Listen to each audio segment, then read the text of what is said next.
Hello students, today in this video we will discuss some of the board questions related to potentiometer. So we have the first question. हमारे पास question में given है एक driver cell जिसका EMF दिया हुआ है 4 volt. इस wire potentiometer wire AB की लेंथ दी हुई है 1 metre. It is given. Cell E2 given है सेकेंडरी सेल जिसका वैल्यू हमें गिवन है 1.5 volt and it is balanced across a length of 60 centimeter at point C. और ये बैलेंस्ड को क्वेश्चन में कैसे लिखता है, no current flows through E2. इसका मतलब अब इस सिचुएशन में गैल्वोमीटर में से कोई करंट फ्लो नहीं करेगा, तो वो नल पोजीशन को डिनोट करता है. क्वेश्चन क्या निकालना है, क्वेश्चन में पूछा क्या है, पोटेंशियल डिफरेंस अक्रॉस AB निकालना है, A एंड B.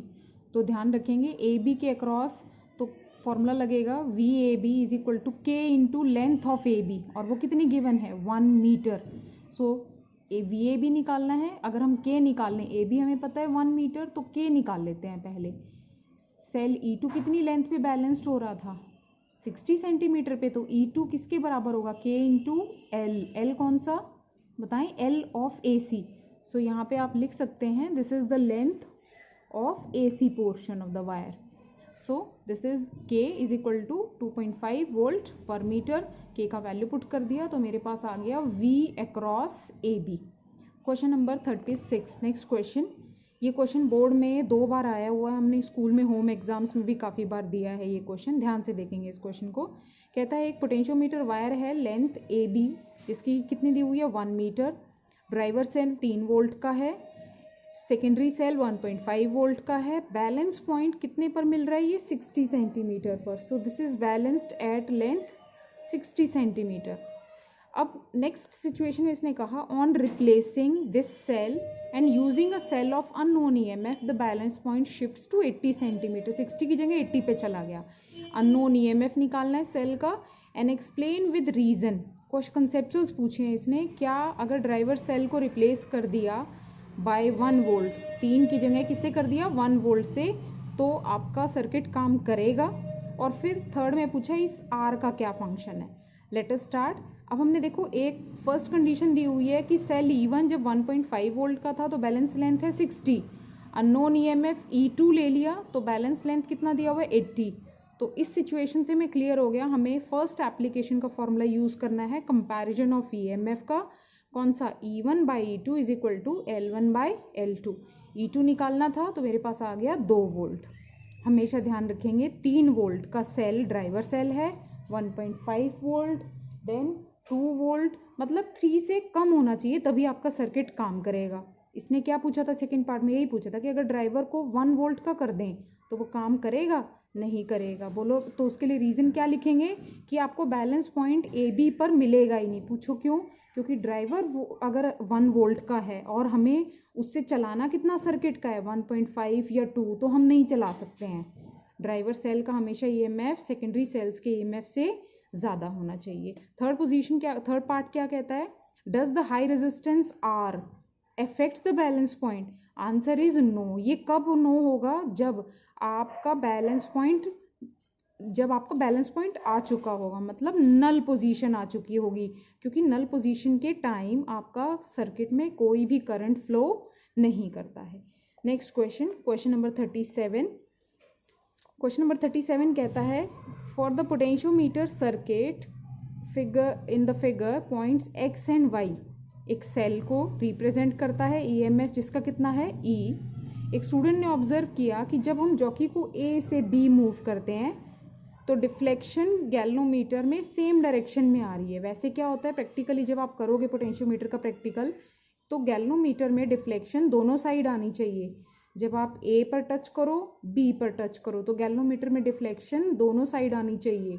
सेंटर में 0 होता है गैल्वोमीटर में और लेफ्ट और राइट में सेम वैल्यूज होती हैं.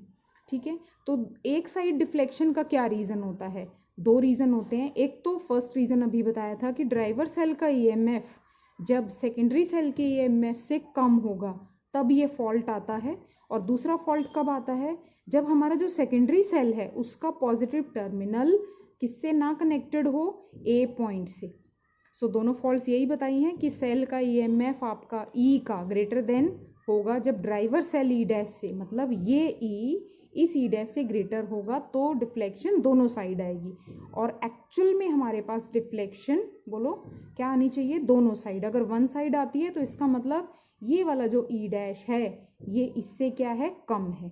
एग्जैक्टली होना क्या चाहिए, E dash should be greater than E, तब दोनों साइड डिफ्लेक्शन आएगी और यही एक्चुअल में स्टेटस होना चाहिए। लेकिन यहाँ फॉल्ट पूछी थी, फॉल्ट क्या होगी फिर, ये सेकेंडरी सेल का ईएमएफ ई डैश से क्या होगा, कम होगा। तो पहला फॉल्ट बता दिया। दूसरा फॉल्ट अभी बताया कि सेल ई का पॉजिटिव कनेक्टेड नहीं होगा, फिर कौन सा कनेक्टेड होगा, नेगेटिव कनेक्टेड होगा 2 पॉइंट ए। इसने एक और चीज़ पूछी थी, कहता है कि जब हमने प्रिंसिपल पढ़ा था वोल्ट पोटेंशियोमीटर का, तो हम कहते थे कि यहाँ हम क्या जोड़ते हैं, वोल्ट मीटर।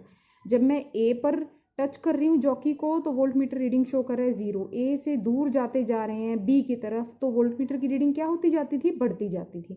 अब इसने पूछा है कि अगर हम ए से बी की तरफ जा रहे हैं और गैल्वेनोमीटर में डिफ्लेक्शन बी एंड की तरफ ज़्यादा है, तो इस और इस दोनों फॉल्ट्स में से कौन सा फॉल्ट होगा। बी की तरफ ज़्यादा बढ़ रही है ना, तो इसका मतलब बी कैसा टर्मिनल हुआ, पॉजिटिव टर्मिनल हुआ। तो इसका मतलब इस सेल का, सेकेंडरी सेल का कैसा टर्मिनल कनेक्टेड होगा, ध्यान से लिखेंगे, नेगेटिव टर्मिनल कनेक्टेड होगा ए से। तो इसका मतलब ये कौन सा हो गया, बी फॉल्ट हो गया। लिखा है ना, when the deflection increases then the possible fault would be B. और दूसरा क्या कहता है ये फॉल्ट, कि अगर लेस होगी, मतलब हम बी की तरफ जा रहे हैं तो फर्स्ट फॉल्ट होगा। फर्स्ट फॉल्ट क्या था, ईएमएफ ऑफ द सेल बोलो ये ई इससे ई डैश से बड़ा होगा, तब आपको बैलेंस पॉइंट नहीं मिलता। या गैल्वेनोमीटर कैसी डिफ्लेक्शन शो करता है, वन साइडेड। प्रैक्टिकली गैल्वेनोमीटर को डिफ्लेक्शन कैसी साइड शो करना चाहिए, दोनों साइड। अगर ये सेंटर है तो लेफ्ट में भी और राइट में भी। चलें नेक्स्ट क्वेश्चन। नेक्स्ट क्वेश्चन के लिए देखें, पोटेंशियोमीटर सर्किट में बैलेंस पॉइंट हमें मिल रहा है एक्स पर मिल रहा है, स्टेट विद द रीजन। ये क्वेश्चन बोर्ड में आया हुआ है, 2017 में आया था, 3 नंबर का क्वेश्चन। रीजन बताना है, where will the balance point be shifted when the resistance R is increased. बाकी सब पैरामीटर्स कांस्टेंट हैं। फिर दूसरे पार्ट में कहता है एस को इंक्रीज कर दिया लेकिन ऊपर वाला R constant, and P is replaced by another cell. चले वन बाय वन उठाते हैं हम, ध्यान देंगे हम इसमें। जब हम इस आर को इंक्रीज कर रहे हैं, देखिए हम इस आर को इंक्रीज कर रहे हैं, तो हमारे पास एक फॉर्मूला होता है क्या, के का, K is equal to V by L and it is also equal to I rho by ए।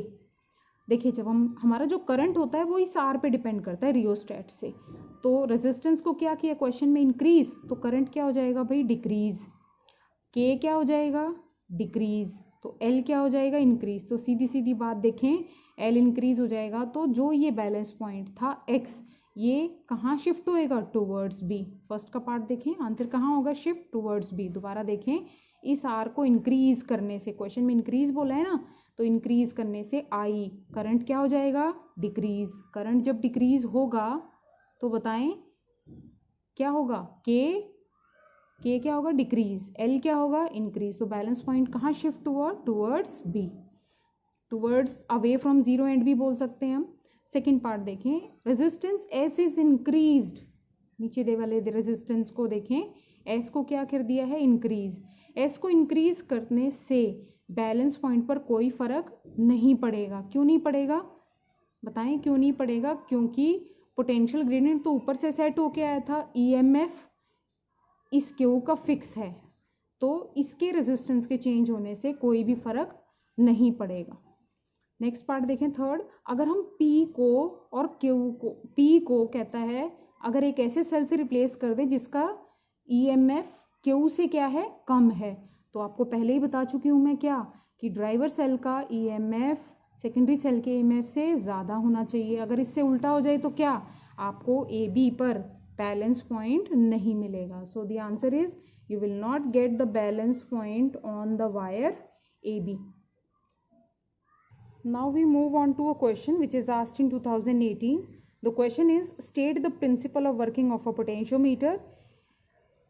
ये तो आप बता देंगे बड़े आराम से, प्रिंसिपल है 1 मार्क में। 2 मार्क्स में इसने पूछा था कंसेप्चुअल कि बैलेंसिंग लेंथ पर क्या फ़र्क पड़ेगा अगर R1 डिक्रीज होगा। पिछले क्वेश्चन में ये R1 था, ये R1 क्या किया था बेटे, वहाँ इंक्रीज, यहाँ सिर्फ क्या किया है, डिक्रीज। फॉर्मूला फिर से वही, k is equal to V by L is equal to I rho by A, और आई किस पे डिपेंड करता है, इस रियोस्टैट या रेजिस्टेंस बॉक्स से, तो I inversely proportional to R1। R1 question में क्या किया है, डिक्रीज, तो करंट क्या करेगा, इंक्रीज। करंट इंक्रीज तो बोलो जल्दी क्या कहेंगे, करंट इंक्रीज, तो V is equal to K L. तो अगर करंट इंक्रीज किया तो K इंक्रीज, तो L डिक्रीज, तो बैलेंस पॉइंट कहाँ शिफ्ट करेगा, towards A. Balance point will shift in towards A. दूसरा पार्ट पूछता था R2 इज इंक्रीज्ड, भाई R2, ये R2 कह रहा है ये। अब देखें पिछले क्वेश्चन में भाई यहाँ था S, ध्यान से देखें यहाँ था S, उसका तो कोई फर्क नहीं पड़ेगा चाहे हम उनको इंक्रीज करें डिक्रीज करें, लेकिन इस क्वेश्चन में रेजिस्टेंस भाई ये है, ये इसके साथ बेटे कैसे जुड़ा हुआ है, पैरेलल में, तो इसका इफेक्ट आएगा। इसका इफेक्ट कैसे आएगा कि पहले ये सेल इसके अक्रॉस बैलेंस होगा लेंथ के अक्रॉस, और फिर इस रेजिस्टेंस के अक्रॉस जो ड्रॉप होगा वो हम क्या लिखेंगे, V is equal to IR2।